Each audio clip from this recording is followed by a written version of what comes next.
संत और एक योगी सत्ता का गुलाम नहीं होता है। इशारों इशारों में सीएम योगी आदित्यनाथ ने ऐसा क्या कह दिया कि बजने लगी तालियां।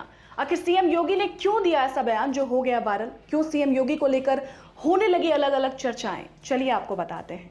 नमस्ते, मेरा नाम श्रुति झा है और अपना उत्तर प्रदेश न्यूज पर आपका स्वागत है। सीएम योगी का बयान, कोई संत और योगी सत्ता का गुलाम नहीं हो सकता। सीएम योगी का ये बयान कुछ और ही इशारा कर रहा है।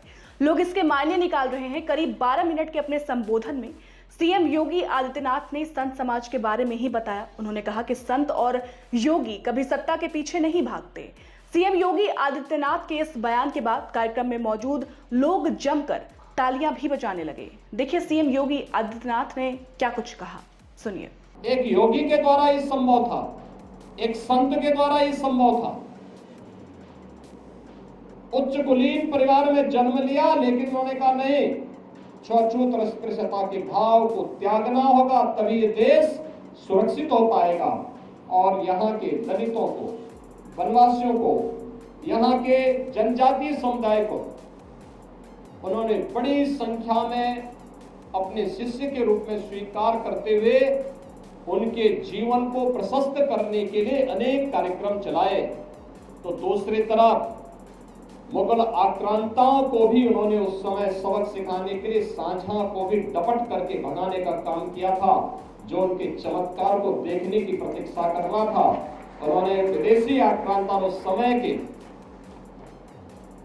जो शासक थे उनको फटकार लगाई थी। यानी ये चीजें दिखाती हैं, एक संत और एक योगी सत्ता का गुलाम नहीं होता है, बल्कि वह अपने कदमों पर उन्हें चलने के लिए मजबूर करता है।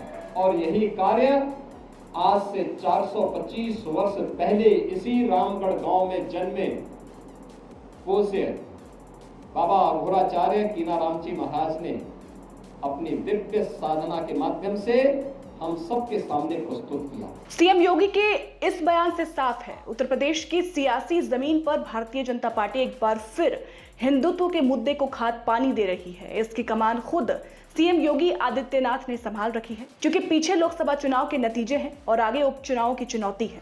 आपको याद होगा, कुछ दिनों पहले ही यूपी विधानसभा में योगी आदित्यनाथ ने कहा था, मैं नौकरी करने नहीं आया हूं और ना ही ये प्रतिष्ठा की लड़ाई है। अगर प्रतिष्ठा चाहिए होती तो मठ में मिल जाती। ये बयान योगी आदित्यनाथ का जमकर वायरल भी हुआ था।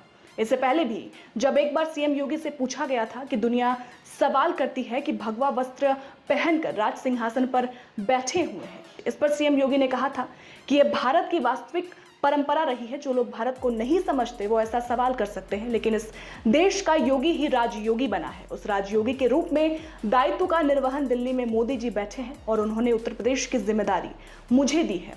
देखिए, हाल फिलहाल में सीएम योगी के जितने भी बयान आए हैं उससे साफ है, सीएम योगी दो तरह के संदेश देने की कोशिश कर रहे हैं। एक तो ये कि जो बटेगा वो कटेगा, साथ रहेगा तो सुरक्षित रहेगा, माने मिलकर रहेंगे तभी कोई उपाय है, नहीं तो कोई दिक्कत हो जाएगी बॉस। और दूसरी तरफ सॉफ्ट हिंदुत्व की जो छवि बीजेपी की हमेशा से रही है, उसको लेकर भी एक अलग तरीके से एक स्ट्रेटजी के तौर पर योगी बयान दे रहे हैं, योगी सामने आ रहे हैं। फिलहाल योगी आदित्यनाथ एक अलग ही तेवर में है, वहीं बेबाकी से अपनी बात रखना और सीधे विपक्ष की बोलती बंद कर देना। फिलहाल संत को लेकर जो योगी आदित्यनाथ ने बयान दिया है वो सोशल मीडिया पर जमकर तेजी से वायरल हो रहा है और लोग इस पर अपनी अलग अलग प्रतिक्रियाएं दे रहे हैं। फिलहाल योगी आदित्यनाथ के इस बयान पर आप क्या कुछ सोचते हैं, हमें कमेंट सेक्शन में जरूर बताइएगा। साथ साथ हमारे चैनल को लाइक करें, सब्सक्राइब करें और खूब सारा प्यार दें। शुक्रिया।